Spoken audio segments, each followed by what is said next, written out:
Michael Boyle's StrengthCoach.com presents the Strength Coach Podcast, brought to you by Perform Better, the experts in functional training and rehabilitation. PerformBetter.com. Hey everybody, welcome to a special series of the Strength Coach Podcast, Racism in Fitness, What Can We Do Better? This is a 6-part series. This is part 3. First of all, I want to say thanks to everybody who've reached out and given me some feedback, as well as all the shares on social media. I really appreciate it. So if you're listening, definitely give me a share and send me a message.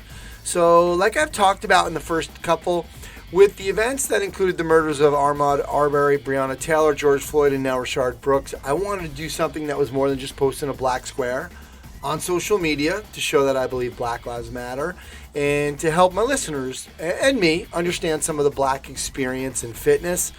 These events made me look at my own actions and, more importantly, my non-action, things that I wasn't doing. So I'm trying to do what I can to be an anti-racist, whether that's educating myself through listening to books, watching documentaries, and just having some conversations, which include these conversations. I've done a horrible job including black voices on the Strength Coach Podcast, and that's one thing that I aim to change in the future, is to have better representation of black strength coaches on the show. This series is just to get a conversation started about racism in the fitness industry with some folks from just diverse positions within the profession, whether that's high-level corporate positions like David Harris had, or different trainers like Kelvin Gary today and Kendall Green coming up, to physical therapists like Dr. J-Pop, Jennifer Hutton, last episode. So I'm just trying to listen and learn and use this platform to help people understand a little bit better. And each episode we got a sponsor that's going to be donating $250 to the organization of choice for the guest on the episode. And I'll also be donating $50 each episode, and I want to encourage you to donate as well and check out those organizations. I'll have all the links to the organizations at ContinueFit.com in the show notes for each episode. Today I have on Kelvin Gary. He's a trainer and owner of Body Space Fitness in New York City in Union Square.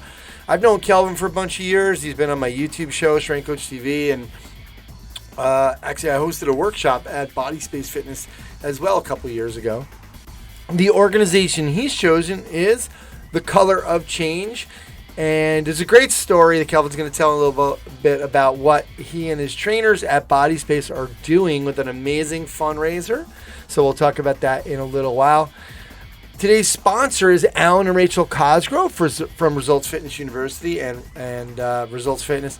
They asked specifically to sponsor Kelvin's episode because they've been friends for a while. So thanks so much for their generous donation. All right, lots of things to get to, so let's get on the phone with Kelvin Gary.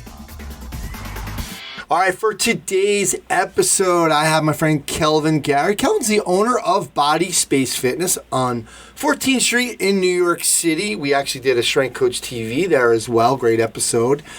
Kelvin, believe it or not, a lot of times people think some of us in the fitness industry went and got our exercise science degree and then we were trainers. No, some of us like me got marketing degrees. Some of us got engineering degrees, or 2 engineering degrees, which Kelvin did get. And he got an MBA from NYU in finance and biz operations management.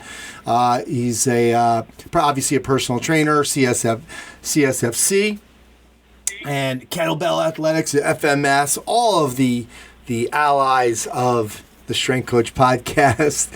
Today, his organization of choice that we will be donating, the Cosgroves, Alan and Rachel Cosgrove, Results Fitness University.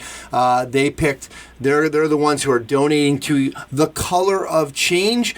We're going to talk about that later. Kelvin's going to tell us all about that and all about what they're doing at Body Space Fitness during the pandemic. I will also be donating $50, and we're going to encourage everyone else to try to donate there. We'll have links for that on the site. So, Kelvin, thanks for doing this. No problem, man. Thanks for having me, and thanks to all you guys for just giving us an opportunity to kind of start the conversation, keep the conversation going. Yeah, absolutely. It's definitely crazy times. I mean, you're in the middle of New York City, Union Square. We got the pandemic. The business gets shut down. And then, we have the murders of Ahmaud Arbery. We have Breonna Taylor. The incident in Central Park with Amy Cooper, who called the cops. She was in the park with her dog, and there was a black man, bird watching. Bird watching. Yeah. And the dog comes up to him and he asks her to put the leash on, and she calls the cops and saying there's an African American man threatening her life. The whole thing was he filmed the whole thing, was absolutely ridiculous, and so we might get into a little bit of that in a little bit. But then we obviously have the George Floyd gets murdered in police custody, and so seriously stressful times. You're a husband, a dad, you're a leader, you're a business owner. Kelvin, how are you doing right now? How you feeling? I'm like, that's the loaded question of like 20s. Like, how are you doing? I mean, to be honest, it's one of those things where you can choose to let the situations around you either destroy you or build you up and take it and build from it. And it's one of those things where we're at a place now. It's like, okay, there's a certain African American male starting to see now where more people are starting to find a way to relate and have some compassion behind. Now they see you kind of like go through, right? So, I mean, I'm doing, well, all things considered, I'm doing well. I have a business that's doing well during the pandemic. I have, a team that's awesome, wife and family, but they're awesome. And remain hopeful that things will continue to get better, knowing that change doesn't happen overnight. Yeah, absolutely. We had David Harris on, who was formerly of Equinox when you were there too. And one really sad comment was when I asked, it's like, it's kind of, he's a little older too. So it's kind of business as usual, a little older than you are. I mean, business as usual, which is, a pretty sad comment on the whole thing. Yeah, it's business as usual, as in you got to get on with it. But at the same time, got to get on with it means what, right? It could mean everyone looks to do something that's like 1% better, or being more open to a conversation, or seeing someone that you don't know and reaching out a hand to get to know them, whether they be white, black, brown, yellow, whatever you want to call people. Business as usual is one thing, but then make business as usual more, right? Yeah. Make the usual more than it was is I think what we want to get. We don't want to go backward. Yeah, absolutely. And I do apologize to David. It was another day at the office, was what he had said. Another day at the office. Okay. Yeah. So, same idea. Quick. Same idea. Yeah. And you're right though. If we can keep getting number one, I think more people realize, people like me, for example, who started to have more awareness and looked at this and said, "Wow, I'm part of the problem too. I'm not." For example, with my platform and what can I do better, and how can I have more black voices on, and moving forward and learn, and let's get, for me and Coach Boyle just said.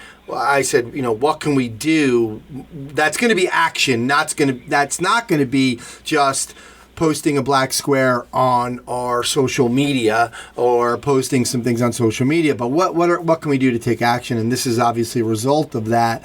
The start of it, anyway. But I do want to talk about, you and I have talked about this a little bit before, about just some stories about how. Number one, racism has impacted you in your life, and then we'll get into it in the fitness profession. Yeah, for sure. So, while I live in New York City now, and have basically been in New York City since 2000, went to undergraduate in Miami, and I jokingly say there's a reason I moved north of the Mason-Dixon and never really looked back, but. at the same time, I mean, I grew up in a small town, actually medium town in North Florida called Panama City, Florida, and definitely have some in the '80s and early '90s, especially in the part where we lived. We were like one of the few black families, so it was. I have some interesting stories, and one of the ones I think I shared with you was like traveling baseball when I was in high school. We go to a small town in Alabama to play a tournament, and I was a catcher, and one of my good friends played in the outfield. And we're in the middle of this game on a Saturday afternoon, and we realized there's like a parade or something going on. And we're like, okay, well, that's cool.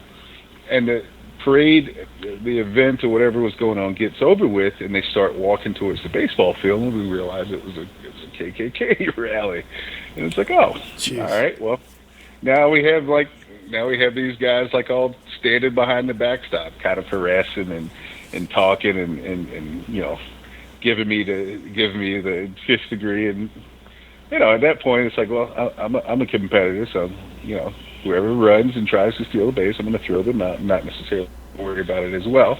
But I mean, there are a lot of situations and instances like that growing up where it's like, all right, I can use this in one of two ways, right? In one of two ways. I can use it to say, hey, I know how that feels, and I never want anyone else to kind of feel like that again. Or I don't want to make anyone feel that way, right?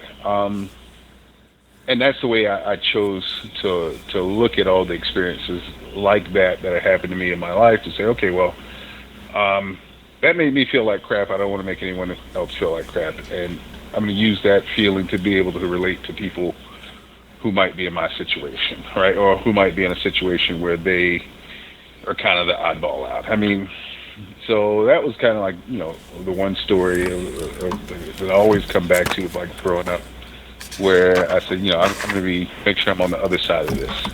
And, through college, I went to the University of Miami. Luckily, Miami is a pretty diverse town. I had, my own, experiences with the police in Miami and being pulled over and pulled out of a car and put on the ground for, it's like, okay, well, can you explain to us why we're on the ground? So I've even had a couple of experiences, like when I was kind of on my way to work one morning in the city and taking the bus into the Port Authority, walked to Times Square train station. I passed a couple of police officers doing baggage checks and had my headphones in, didn't think anything of it. Go through the turnstile. A few seconds later, I'm on the ground. And the cop's like, did you effing hear me tell you to stop it? I'm like, I didn't. My headphones are in. What's the issue? Why did you have to tackle me to the ground? And as he checked my bag and saw that it was like my lunch and like gym clothes and my computer, he's like, okay, carry on. And I'm like, all right. So obviously he felt the need to like chase me down and tackle me.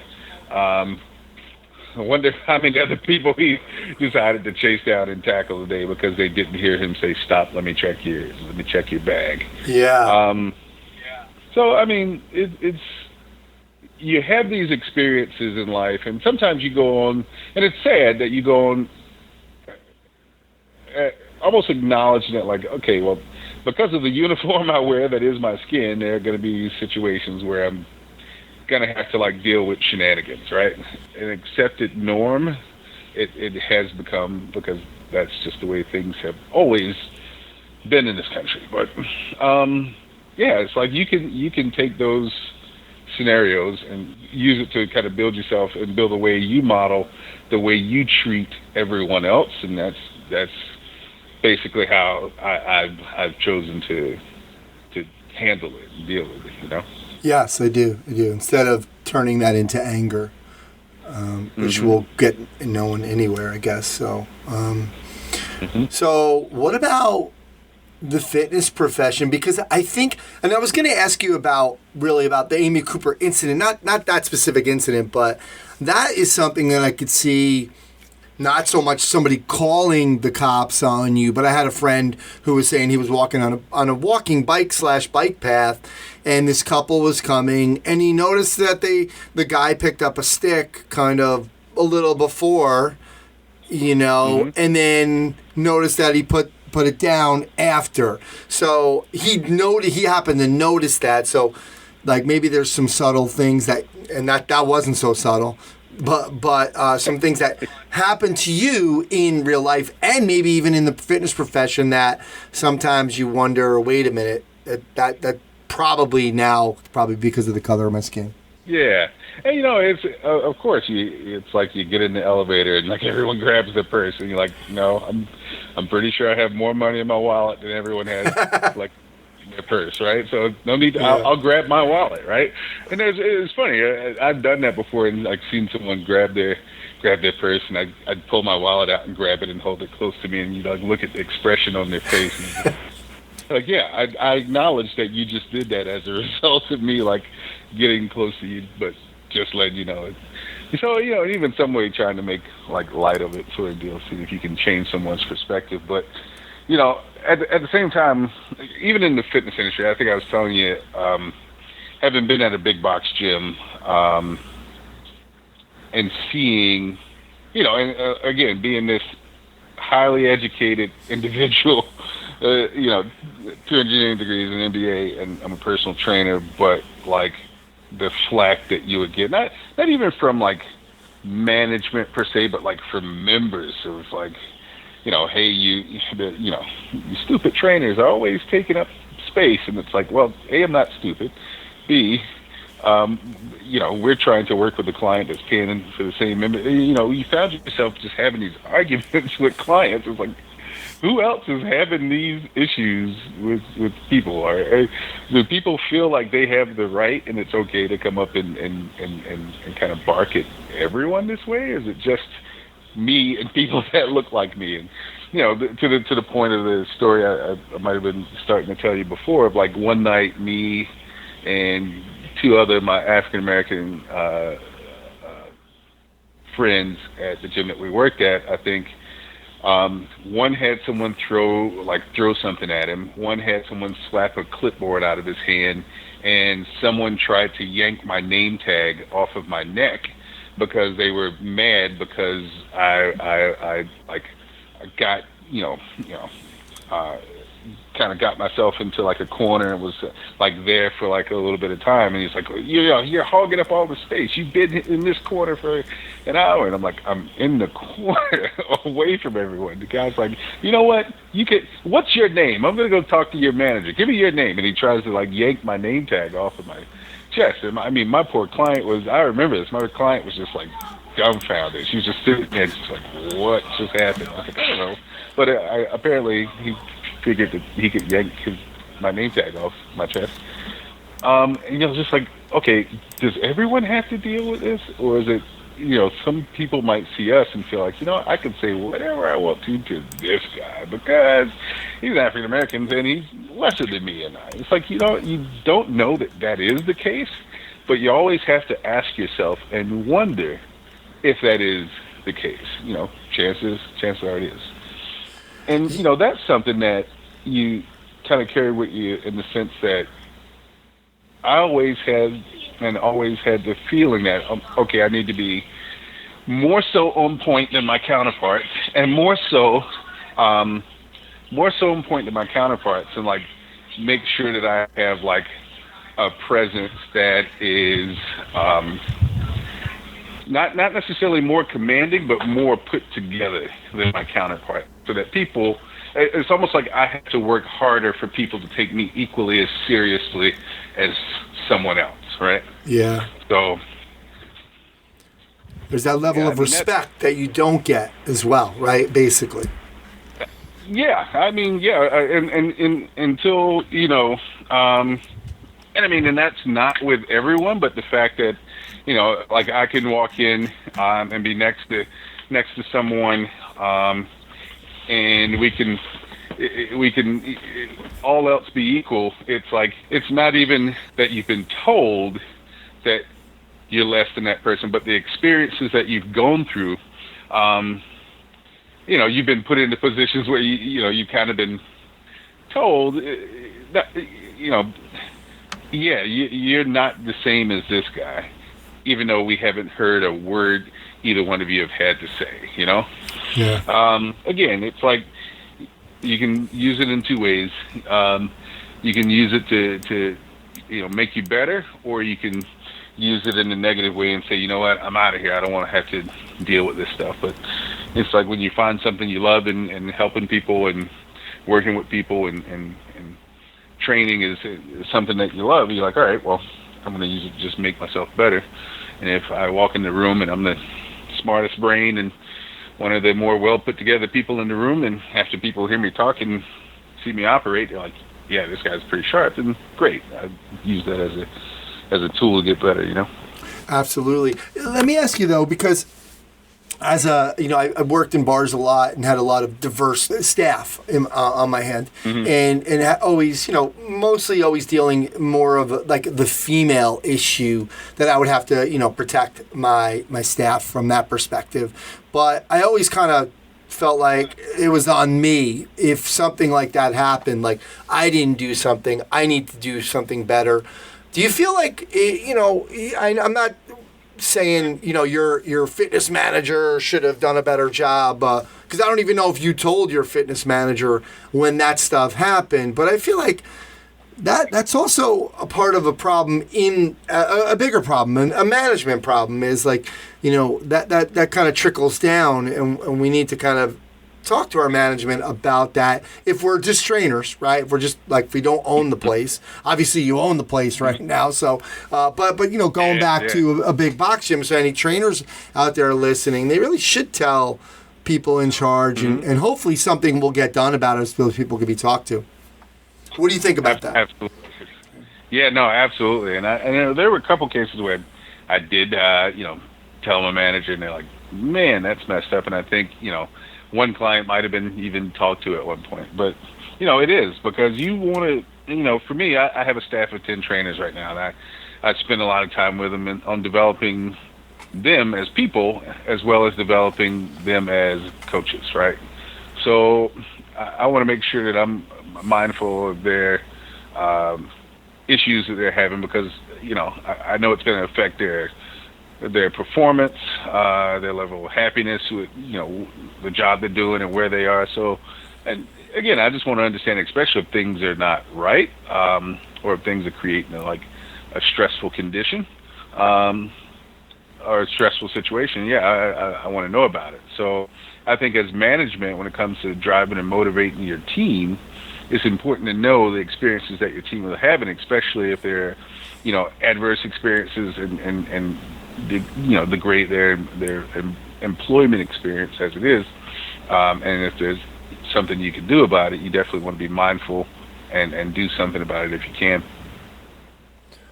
What about, you talked about being the oddball out. Sometimes you're used to it, right? And you have a wide spectrum of friends, throughout the industry, and you go to conferences, etc., where you're going to be a lot of times the oddball out.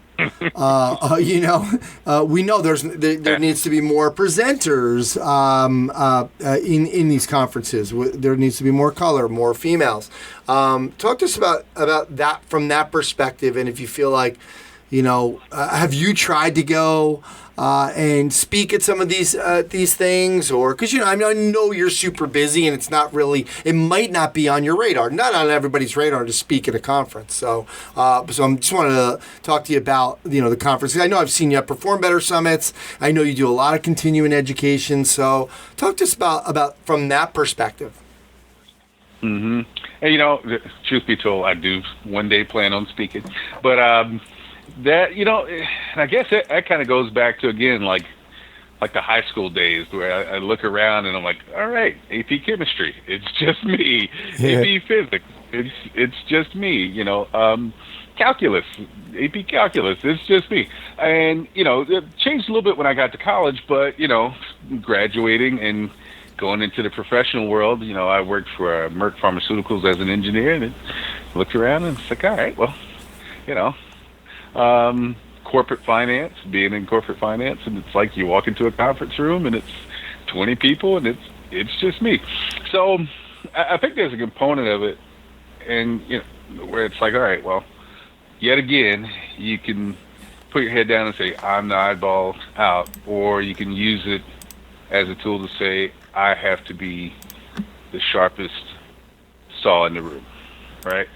And yeah, I go to a lot of conferences, a lot of continuing ed, and a lot of things where I am the only, if not one of few, African Americans in the room. But at the same time, my same, core values and same philosophies stand of like, hey, treat people the way you want to be treated, and you know how you don't want to be treated, so treat them with that same respect first, and that is hopefully what you will earn from them once they get to know you, right? And yeah, I'd love to see more people that look like me, both in the industry and kind of up there and being the leaders in the industry too. And I don't know if it's a matter of like them not having the same response to similar experiences that I've had, or their response to those experiences have just been like, oh, I'll just kind of stay over here and be quiet, right? But I think that comes from us again. Like one of my favorite Perform Better assignments are awesome. One of my favorite parts is the happy hour, and of course all the hands-on where you just get to like meet everybody, right? So the more people you meet, more hands you shake, the more you get to know people, the more people you can relate to, the better, right?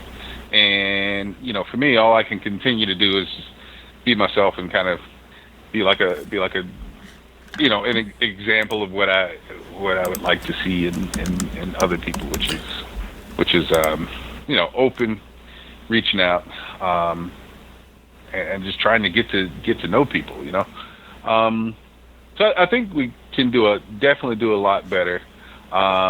It's on everyone to kind of reach across the way and shake somebody's hand that you don't know, but it's also up to African Americans to say, hey, let us also put ourselves forward and say, hey, we want to do this.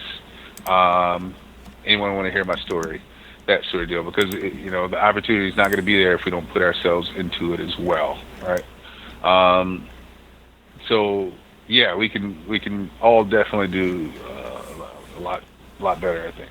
Yeah, I love the quote from Brene Brown. People are hard to hate close up. Move in, and that's number one. Like you said, it helps for all of us to get in there, shake some hands, introduce yourself, keep attending these things anyway. I talked to Jarlene Coopersmith, and really this is more about the female issue, in the lack of female representation at some of the conferences, etc. And she said, listen, but if I boycotted them, then that would be one less woman there or on stage. So I want to keep going and still, kind of do both. Keep fighting the fight to get more female representation, but at the same time, still attend those. So obviously, everybody has their own, strategy to help. But what can we do to just get better? And start out with the entrepreneur, the gym owner, because you are a gym owner.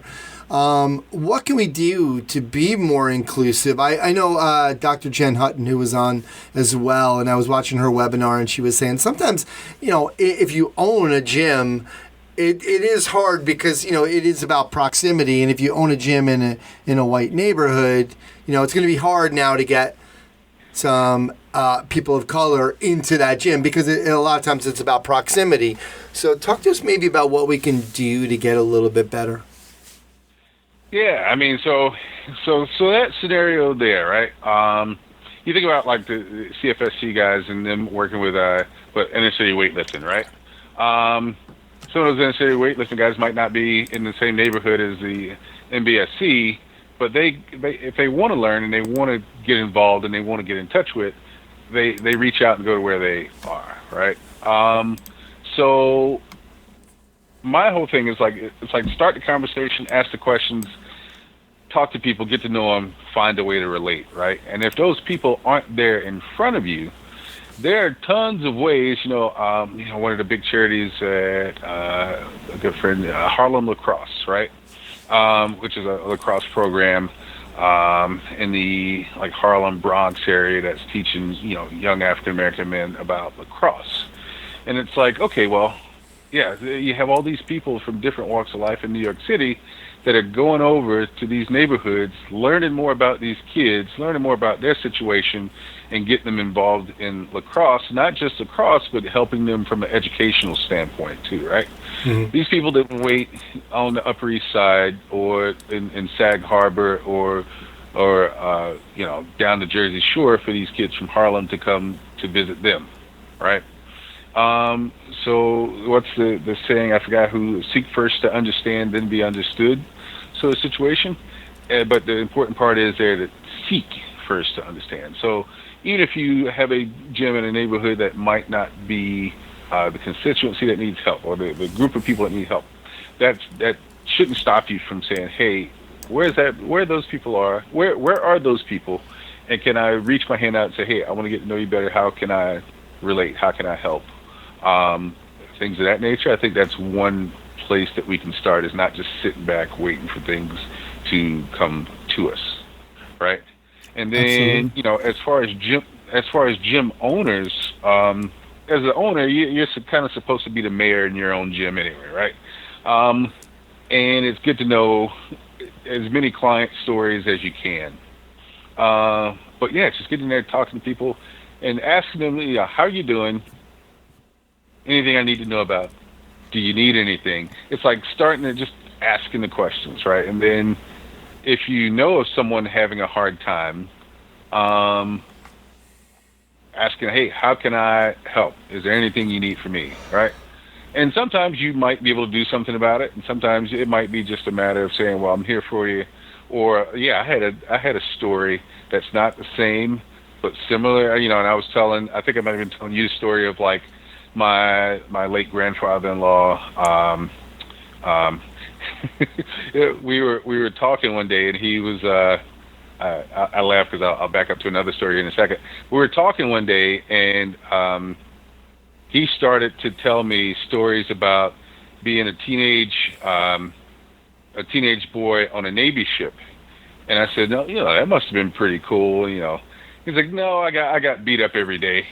He's like, when you were the only Jewish guy he's like one of few Jewish guys on the Navy ship, you kind of got your butt kicked because people didn't like you. And I'm like, holy smokes, I can, while I don't know that experience, I can relate to it, right?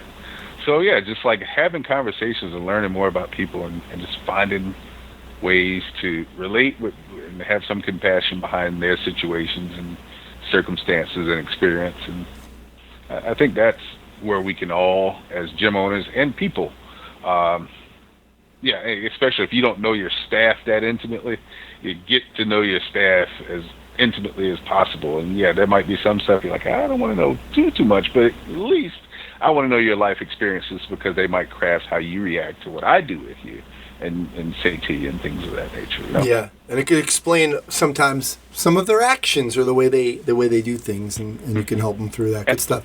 Kelvin, let's talk about, before we do our closing thoughts, today you picked an organization. We got a sponsor for each show to donate $250 to the guest's organization of choice, and I am also donating $50 on each episode.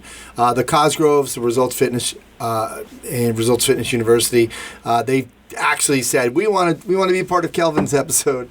I know you're good friends with them, so they wanted to do it. And you chose The Color of Change. Tell us a little bit about The Color of Change and what you guys were doing at Body Space Fitness during the pandemic. Awesome. Thank you. And thank you, Alan and Rachel. Those guys are awesome. I love them. So first and foremost, you got to think of it in the context of Black Lives Matter as a movement, right, that is looking to bring social equivalence and justice to all walks of life, right? To try to really drive equality in policing, in everyday life, right? So Black Lives Matter, I look at it as an overarching umbrella, and within Black Lives Matter, there are a lot of different organizations that work to support the efforts. And Color of Change is one that, from a policy standpoint, from a legal advice standpoint, from an online campaign standpoint, like really kind of driving policy change. They're an organization that focuses on that, usually using online campaigns to do it all the right way. A lot of legal representation and legal counsel within the Color of Change to say, hey, where the rubber hits the road, where we need change to happen, these are going to be people that are kind of like helping, getting in there at the local and state level, drive and make decisions that are going to help instill change in the form of, like, you know, equality and putting everyone on the same level. Because, you know, I think it was Michael Shea, who, the comedian, at saying, he's like, all we're asking for is civil rights. It's like, you know, we just want to be equal to everyone else, right? But that does take a lot of work, right? So that's what Color of Change really is. It's an organization that really kind of pushes for helping change the policies that need to be changed, right? And, you know, what we're doing at Body Space Fitness, and the interesting thing is, it was really, you know, as I'm sitting there thinking to myself, what can we do? I want to do something. I got to make a difference. And my team actually came to me and they said, you know, boss man, you know, we like, that's what they jokingly call me, boss man, we like to, we just want you to know, we want to donate all the money that we make from doing our group classes for the next 2 weeks to, we picked the Color Change. It's funny, they were looking at the same things, and we just so happened to pick the same thing. And no way. My staff actually said, hey, we want to do this, and we want to donate it to a Color of Change. And I said, that's awesome. Thank you. I was also looking at that organization, but you guys have done your homework. And they didn't know. So we put it on our Instagrams and things of that nature. And they didn't know that I was going to announce that whatever they raised from what they made from classes, that I was going to match it. And, you know, so I posted, okay, well, whatever you guys raise. And, you know, I told them, I'm like, you don't have to take out of your paychecks. And they're like, no, we want to, because we have been gainfully employed by a woman and minority-owned business. And you guys have, like, through this pandemic, we've all stayed employed and are doing well. And we want to do something because it matters to us, because we respect what you've gone through to get to where you are. And I'm like, okay. And meanwhile, I'm like starting to like bawl. And, you know, I said, I'll match whatever you guys raise. And then, interestingly enough, after I said that, we had about 5 clients that came to us and said, whatever you guys raise collectively, we'll match that. Oh, boy. So, you know, we even made like a GoFundMe page, and lo and behold, the GoFundMe page kind of like blew up. From people that are like, hey, I can't take class, but I want to donate, right? So I think it's pretty awesome. Sometimes it's a matter of like things that you can do that don't cost you anything that are important, but there are things that we can do that do take resources, and we want to try to help those things out as well. So that's what our Color Change is all about, and it's basically yeah, we have a GoFundMe page, and I think to the end of this week, all the monies that we've raised from classes, which I think we're up to like $2,800, which I'm going to match that $2,800, and then we have a couple other clients that might match that, and then we've already raised like close to $8,000 in the last like week and change on our GoFundMe page. So the GoFundMe is totally different then. You already had $72.12 right now, right? And so, and hopefully, you know, after people listen to this, they're going to go there and as well. It's only 6 days that you created this. So it's another $2,800 is going to be added, plus the matching efforts as well? Correct. Wow. Correct. Yeah.